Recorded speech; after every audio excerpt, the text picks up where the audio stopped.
Hi, it's Dwyer, gamblersadvisory.com, dwyervip.com. Look us up in the sports section on Roku. We're there. Dwyer Boxing and Sports News. On iTunes, Dwyer Boxing News. One word. Remember, the opinion you should follow should be your own. Just consider this video to be a second opinion from a complete stranger online. Now, you know there's a saying that the winners write history. Right? What that implies is that there is a real history and then there's a fake history. Right? Now, back in the day, let's say the 1930s and 1940s, when here in the United States, people openly talked about how blacks didn't have the mental fortitude or physical necessities to excel in the sport of baseball. This was back during the Jim Crow era in baseball. If you were a boxing fan, you knew that that entire train of thought was fake, because of course you had already had black champions in boxing, right? Jack Johnson had already been the heavyweight champion of the world, right? Look up Jack Johnson. We're talking about 30 odd years before Jackie Robinson, right? You'll realize that Jack Johnson was heavyweight champ. You'll also realize that you had many other fighters, Tiger Flowers, many African American fighters who were either champions or were top contenders, right? I'll give you another example of fake history. Let's say you were around the 1930s and you were in the middle of an atmosphere of anti-Semitism, and they were trying to tell you that, Jews lacked certain, traits, mental fortitude, whatever, character, whatever, and, could not win on an even playing field. You knew that was false because, of course, one of Mike Tyson's favorite fighters, right, he says so in interviews, lightweight legend Benny Leonard, a Jew, literally redefined the sport, brought in certain moves that are still being used by fighters today when he ruled the roost in the 1920s. Right? So you knew the entire Nazi propaganda line of thinking was totally fake, because you had already seen not just Benny Leonard, but several Jews in the sport of boxing excel. Right? Well, let me just say, in my opinion, what's really going on in life is that we're all in a crowded room, and we're finding out more about the people around us. Right? With technology, we're finding out even more than we did in the past. Right? So now, let's talk boxing. Right? Boxing, quite frankly, is to me about as real as it gets. If I were to ask you to name me great gay fighters in the past, if you're up on the sport, your response to me would be, right, which one? Right? Because, of course, Emil Griffin is in the Boxing Hall of Fame. He was a great champion. And, of course, Christy Martin is one of the greatest female fighters to have ever lived. Right? Dialing it back a bit. Right? We know that Ann Wolfe right now is an openly gay trainer. And when you watch a fight of her main student, James Kirkland, right, you understand Kirkland is well trained, and quite frankly, you understand that you're watching a major talent at 154 pounds, certainly a world-class talent. Right? You understand that Ann Wolfe's homosexuality has really nothing to do with her ability to be a great trainer. right? People heard about Oscar De La Hoya's cross-dressing, right? Their photographs. De La Hoya has admitted to the authenticity of the photographs. Hardly an eye blinked in the sport of boxing. Oscar De La Hoya remains one of the dominant promoters, right? The head honcho at Golden Boy. In fact, Golden Boy was Oscar De La Hoya's nickname when he fought, right? Hardly an eye was batted. Well, that brings us to Frank Maloney.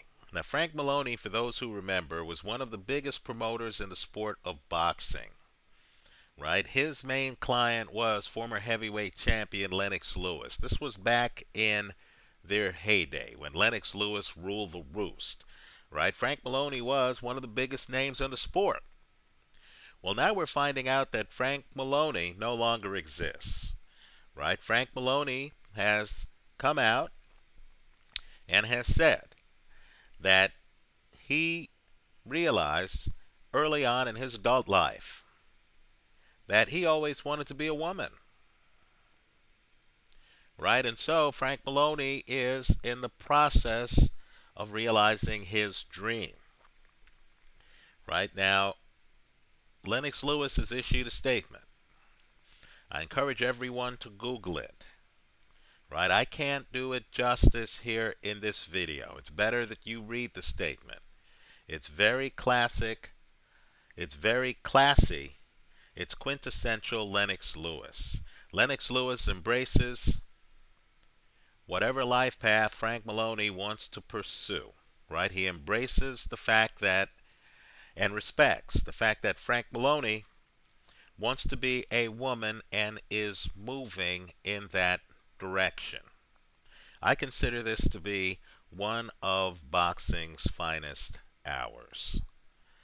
Right? Lennox Lewis is really one of the classiest champions the sport has had. Right? I believe boxing has been on the cutting edge of inclusion in this world of sports, certainly, and in society in general. Right? Years before, interracial events were even permitted in many southern states here in the United States, you had people of different races fighting in championship boxing matches.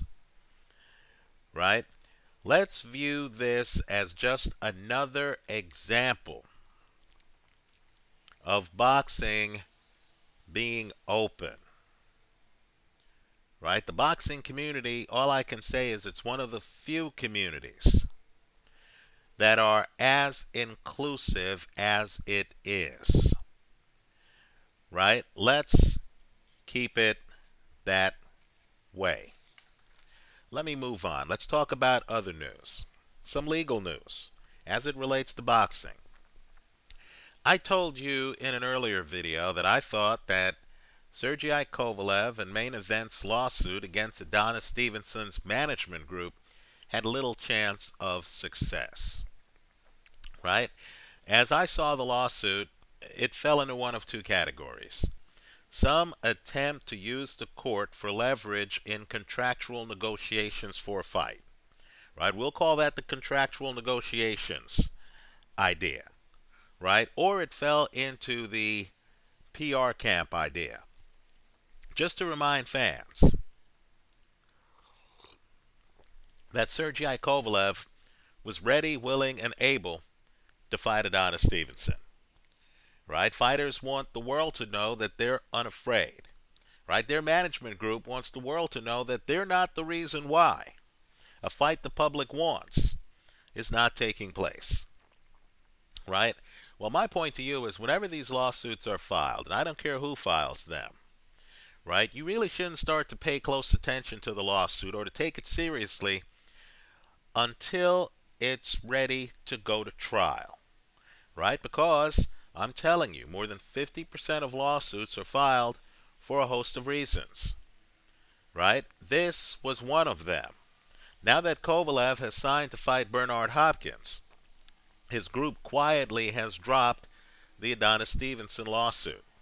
Right? I would argue that there was never a real basis for that lawsuit in the first place. Let's talk about what I consider to be a bit of a disturbing trend in the sport of boxing, right? You know, Saul Alvarez fought Erislandy Lara at 155 pounds. Not 154 pounds, but 155 pounds. Understand, Lara was the belt holder at 154. Guess what? Even though he was fighting one of the big names at 154 pounds, his title was not on the line. That was a non-title fight. Is this going to be the trend in boxing? Now I'm seeing where Danny Garcia, a champ at 140, is willing to fight Lamont Peterson, a champ at 140, but he's willing to do it at a weight other than 140. He's willing to do it at 142. Right? Boxing fans should be a little bit outraged, right? Guys are doing whatever they can to keep titles, right? They're fighting elite opposition in their own division. This isn't even a fight between two guys at different weight classes where they meet at a catch weight. No, what we're getting now are guys in the same division deciding, hey, you know what, I'll fight you, but in this marquee fight, my title's not going to be at stake. That's ridiculous. We need to throw a red flag on this.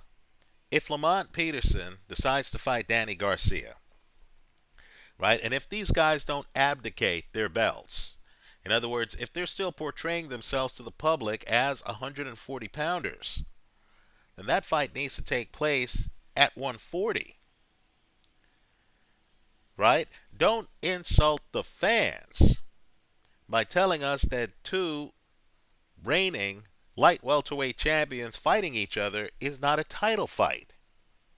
The worst part of this is they could literally sell the fight as saying Lamont Peterson, some Alphabet Group's lightweight champion, versus Danny Garcia, some Alphabet Group's lightweight champion.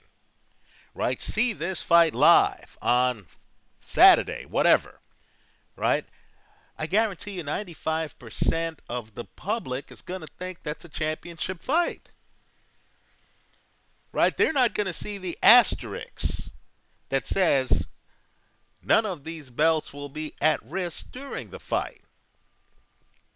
Right? So the catch weight thing to me is getting out of control.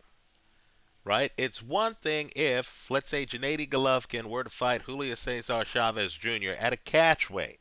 Right? One's 160, the other's 168. Okay, meet in the middle someplace. But I really don't like this new trend.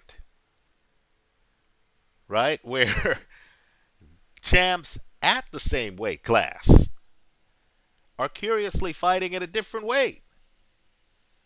Nor do I like this idea of title fights. The Sergio Martinez middleweight championship fight with Miguel Cotto, where, of course, they negotiate so that the middleweight champion can't fight at middleweight while his middleweight title's at risk. Come on now. I'm throwing a red flag here. What I want fans to do is to keep an eye on the weights. If you hear that Danny Garcia is going to fight Lamont Peterson, and it's at any weight other than 140, I think fans should speak up and say, you guys have got to be kidding me. You're not going to charge me $59.99 for this fight, are you? You know, they should only charge you the big fee if it's right for the title. Title fights should be more valuable than non-title fights, especially when the champ is in the fight against another guy in his weight class. Ridiculous. I'm throwing a red flag. Let me hear from you. Leave your comments for me here online. Visit us at gamblersadvisory.com. Thanks for stopping by.